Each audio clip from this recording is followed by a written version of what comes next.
सारिका जी, देश के प्रधानमंत्री की मां को, देश के प्रधानमंत्री को भद्दी भद्दी गालियां दी जाती हैं और उस मंच से जो मंच आपके नेता इस्तेमाल कर रहे थे, अच्छा लगता है आपको कि आपके मंच का गलत इस्तेमाल हो और आपके नेता माफी तक ना मांगे? प्राची जी, बहुत बुरा लगता है। वाकई में हमारे देश तो भारत माता की देश है, माँ काली, माँ दुर्गा का देश है। हम लोग भारत की माता कहते हैं भारत को, और किसी की भी माता को अगर कोई गाली दे तो निश्चित रूप से ये बहुत बुरा लगता है, बड़ा दुख होता है, बड़ा तकलीफ होता है। लेकिन ये परिपाटी आखिर शुरू किसने की भाई? नरेंद्र मोदी जी ने राहुल गांधी जी की माता जी के लिए जर्सी गाय, 50 करोड़ की गर्लफ्रेंड और स्वयं राहुल जी को बछड़ा तक कह दिया था। अरे इनके शुक्ला कोई है ना प्रवक्ता भाजपा के, जिन्होंने लाइव चैनल में डिबेट के दौरान अपने ऑपोजिशन के एक प्रवक्ता को उनकी मां के लिए आर शब्द वाले गाली का इस्तेमाल किया। वो आपको भी जानकारी होगा प्राची जी। तो ये परिपाटी, और ये कौन लोग है भाई जिन्होंने ऐसी शुरुआत की है?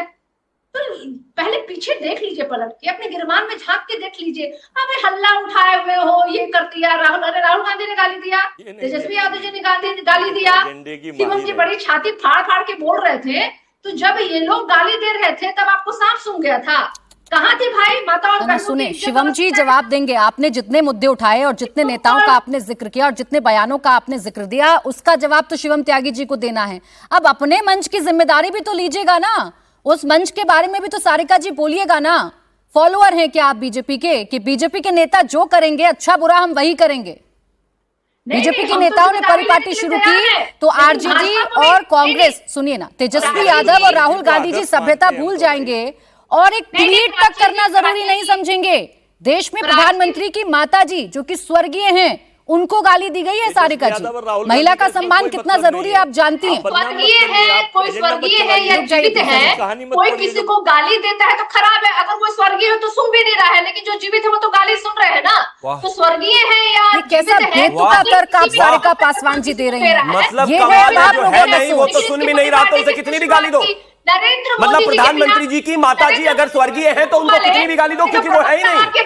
ये मानसिकता त्यागी कोई भौंक रखा है। कमाल बात हो गई। नहीं, कमाल बात हो गई। कह रहे हैं कि नहीं वो स्वर्गीय है तो इस वजह से जो है उनको तो गाली दो, वो तो सुन भी नहीं रहे। इसका मतलब इस देश में जितने भी महापुरुष हुए सबको गाली दी जाए? इसका मतलब जो इस देश में रहे हैं, जो इस देश की आजादी के लिए लड़े, उनको गाली देते रहो दिन रात, माँ बहन की गाली देते रहो? नहीं चलेगा ऐसे भाई। गजब, ये कैसा तर्क हुआ कि नहीं वो तो जिंदा ही नहीं है, उनको मतलब जिंदा नहीं है, मतलब किसी के माँ बाप ना रहे जिंदा तो वो गाली देने लगे अपने माँ बापों को। गजब बात हो गई। वो अपने ही लोगों को गाली दे रहे हैं। अच्छा रुकिए सारिका जी, आप जानती हैं मामला संवेदनशील है, आप खुद महिला हैं और महिला से जुड़े हुए शब्दों का अगर अपशब्द कहा जाएगा और महिलाओं को अगर अपमानित किया जाएगा तो आप भी जानते हैं बड़ा दुख होता है, आपको भी दुख हो रहा होगा।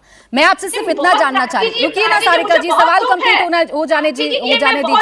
सारिका जी, लेट मी कंप्लीट फर्स्ट। सवाल आने दीजिए, उसके बाद जवाब आप लोगों को ही देना है, आपको ही बताना है। मैं आपसे सिर्फ इतना जान रही हूं, आपके मंच का गलत इस्तेमाल हुआ, झंडे आपके इस्तेमाल हुए, माइक आपका इस्तेमाल हुआ, कार्यकर्ता आपका वहां पर खड़ा हुआ था, उस मंच से कांड हो गया, तो जिम्मेदारी लेने वाला कोई नहीं है क्या पार्टी के भीतर? तेजस्वी यादव जी, राहुल गांधी जी क्या माफी मांगेंगे इस कृत्य पर कि नहीं मांगेंगे? 20 सेकंड का मौका प्राची जी मुझे बोलिए ताकि मैं के तमाम प्रश्नों का जवाब दूं, और अन्य भी जो लोग यहाँ बैठे हुए कृपया करके इंटरफेयर मत कीजिएगा। बिल्कुल, सबसे बड़ा प्रश्न है परिपाटी किसने शुरू की, उसके बारे में मैंने आपको बताया। माता आपकी प्राची जी हो या माता मेरी हो, चाहे वो स्वर्गीय हो या जीवित हो, उनपे अगर किसी भी तरह की किसी के द्वारा अगर अभद्र टिप्पणी की जाती है तो वो सजा योग्य है। अगर जिसने भी किया है, आपकी सत्ता है, आपकी प्रशासन में, चिन्हित कीजिए, उनको गिरफ्तार कीजिए। लेकिन इसके पूर्व में भी अगर देश के प्रधानमंत्री जी ने किसी की माता के खिलाफ ऐसी बातें कही हैं, उसे भी उन्हें भी दंडित करना चाहिए। इसकी जिम्मेदारी कौन लेगा प्राची जी? मैं कहती हूं कि हमारे 140 करोड़ नहीं, मैं हाथ जोड़ के आपसे विनती करना चाहती हूँ, कृपया करके बीच में ना बोले। जो भी कांग्रेस के ही नेता हैं, बोल रहे हैं, बोले आप बोले। अजय वर्मा जी बोलने दीजिए सारिका जी। नहीं, देखिए, ये जो मोदी जी जो है समय समय पे किसी की भी माता को गाली देते हैं और उनके पूंछ वाले भक्त जो है। सारिका जी, आप फिर रिपीट मोड में आ गई। मैंने पहले ही ये बात क्लियर कर दी है कि आपने जो मुद्दे उठाए, सुनिए सारिका जी पहले सुनिए, सारिका जी पहले मेरे सवाल को सुनिए, आप फिर रिपीट मोड में आ गई। आपने जितने भी बयानों का जिक्र किया उन बयानों का जवाब देने के लिए शिवम त्यागी जी यहाँ पर मौजूद हैं। शिवम त्यागी जी जवाब देंगे। अजय वर्मा जी के आवाज डाउन। यहाँ पर जवाब शिवम त्यागी जी देंगे। आप अपनी पार्टी का जवाब मुझे देंगी कि नहीं देंगी? आप मुझे बताएंगी कि नहीं बताएंगी कि आपके मंच का गलत इस्तेमाल किया गया तो आपके नेता खामोश क्यों हैं?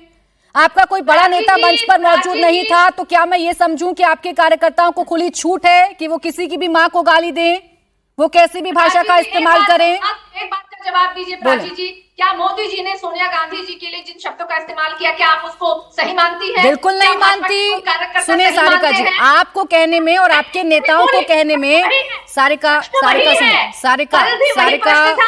आपको और आपके नेताओं को कहने में सेलेक्टिव चुप्पी होती है। सुनिए सारिका जी, आप सवाल पूछती हैं तो उसका जवाब भी लें। सवाल पूछती हैं तो उसका जवाब भी लें। सारिका सवाल पूछती हैं तो उसका जवाब भी लें। महिला, किसी भी महिला को अगर अपमानित किया जाएगा तो मेरे लिए गलत है। मैं आप लोगों की तरह नहीं हूं सारिका जी कि मैं सेलेक्टिव चुप्पी साधे रखूं। आपको यहाँ कहने में मैंने आपको 5 से 6 मिनट का वक्त दिया, एक बार भी आपने नहीं कहा कि जिम्मेदारी हमारी है। यह है आपका दोहरा चरित्र अरविंद वाजपेयी जी। नहीं, अब आप जब इस मुद्दे पर बोलेंगी मैं आपके पास आऊंगी। आप जब इस मुद्दे पर बोलेंगी मैं इस पर आऊंगी। आप जब मेरे सवालों का जवाब देंगी तो मैं आपके पास आऊंगी। आप एक महिला हैं, मैं आपसे संवेदनशीलता उम्मीद कर रही थी।